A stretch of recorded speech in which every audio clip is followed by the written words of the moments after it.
Friends, welcome back to our YouTube channel. जरा सोचिए, एक फियरलेस लड़की जो अपने पेनफुल पास्ट को बदलने के लिए टाइम ट्रैवलर कर सकती है, लेकिन हर बार वो पास्ट को थोड़ा सा चेंज करती है जो उसे नए डेंजर में और भी ज़्यादा उलझन के साथ क्रिएट कर देता है। Twist the fate of love एक ऐसा धमाकेदार कहानी है जिसमें आपको मिलेगा लव ट्रायंगल, इंटेंस पॉलिसीज़ और एक ऐसी बैटल जिसमें डेस्टिनी और चॉइसेस टकराते हैं। क्या डोंग्यू अपने प्यार और मिशन के बीच बैलेंस बना पाएगी, या उसका हर एक मूव उसकी दुनिया को और भी ज़्यादा ट्विस्ट में डाल देगा?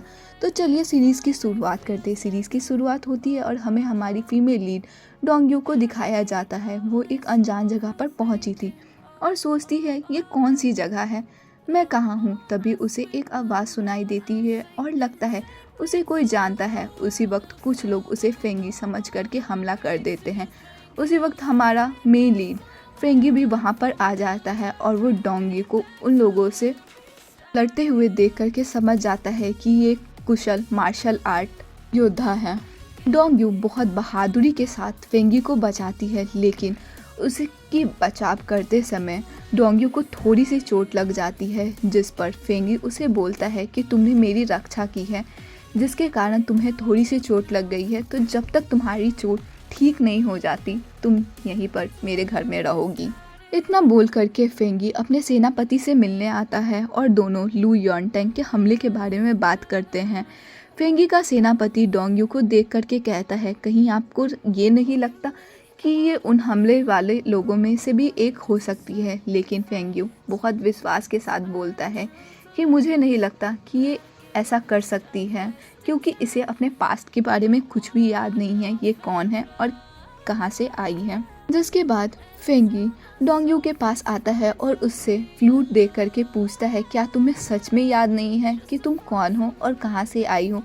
लेकिन डोंगी, जो अपने पास्ट के बारे में कुछ नहीं जानती थी, वो उसे ये सब बताने में असमर्थ होती है। दूसरी सुबह डोंग्यू अपने फ्लूट को लेकर के एक पुराने आदमी के पास आती है, जो इस फ्लूट को देख करके बोलता है, ये हमारी दुनिया का नहीं है। लेकिन जब वो उसे चेक करने लगता है तो उसे एक जोर का झटका लगता है और डर करके वहाँ से भाग जाता है। के बाद डोंग्यू उस फ्लूट को बजाने की कोशिश करती है और इस बार फ्लूट ने सही से काम किया और डोंग्यू को उसकी पुरानी यादें याद आती हैं कि कैसे, जिसमें उसे याद आता है कि हर तरफ युद्ध का माहौल है और लोग अपने परिवार को जाने वाले लोगों के बारे में सोच सोच के बहुत ज़्यादा रो रहे होते हैं।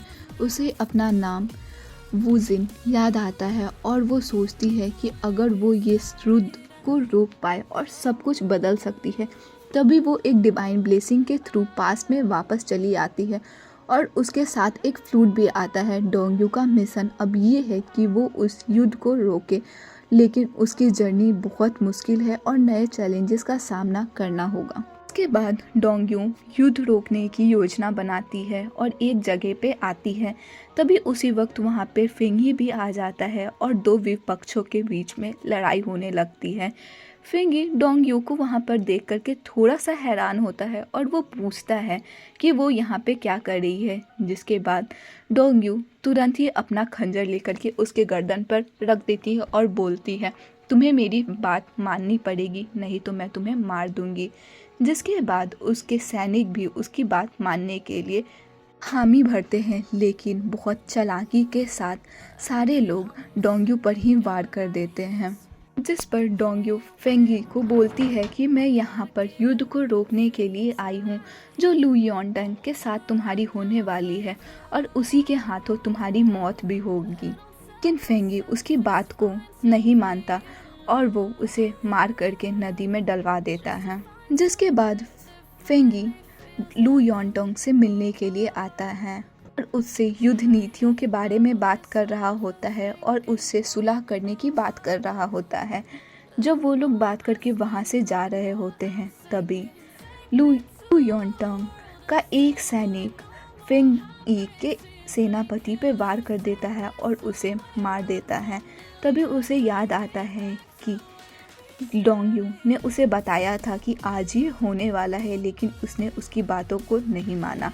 जिसके बाद फेंगी थोड़ा सा उदास होता है और संकल्प करता है कि वो अपने सेनापति के मौत का बदला लेकर के ही रहेगा। अब अगले एपिसोड में हम देखते हैं क्या फेंगी को पता चलेगा कि डोंगी पास्ट से आई हुई एक लड़की है, या डोंगी जो अभी मरी थी वो शायद जिंदा हो पाएगी भी या नहीं, या उन दोनों की लव स्टोरी अभी ही ख़त्म हो जाएगी। नेक्स्ट एपिसोड के लिए keep watching and stay safe.